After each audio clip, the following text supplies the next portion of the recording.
इस्लामाबाद में मीडिया से ॻाल्हाईंदे वफ़ाक़ी वज़ीर दानियाल अज़ीज़ चयो त इसाक डार केस जो परे परे ताईं पानामा केस सां को बि तालुक़ न आहे। नई मथस उहिदे जे ग़लति इस्तेमाल जो इल्ज़ाम आहे। अञा ताईं को इल्ज़ाम साम्हूं न आयो पर केस हली रहियो आहे।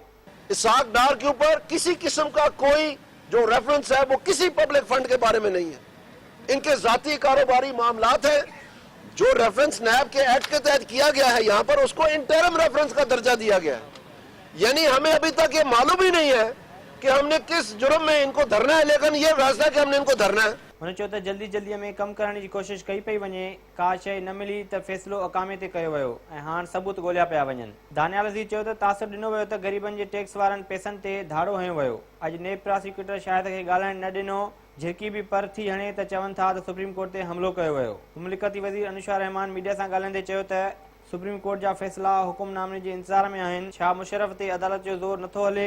क्या जनरल मुशर्रफ जो कुछ पाकिस्तान के साथ कर गया है और पाकिस्तान से भाग गया है उसके ऊपर एहतसाब अदालत की कोई जोर नहीं चलता? इमरान खान बि दहशतगर्दी तोड़ अदालत जो रूपोश आहे। खेसि हथकड़ियूं हणंदे इदारनि जा हथ छो ॾकी रहिया आहिनि?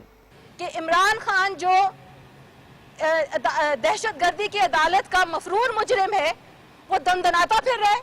हुन चयो त छा इमरान लाडलो आहे? संदसि पोयां कहिड़ी ताक़त आहे? छा रिटायर्ड जनरलनि खे छूट हासिल आहे? अनुशा रहमान चयो त रिट क़ाइमु करणु इदारनि जो कमु आहे।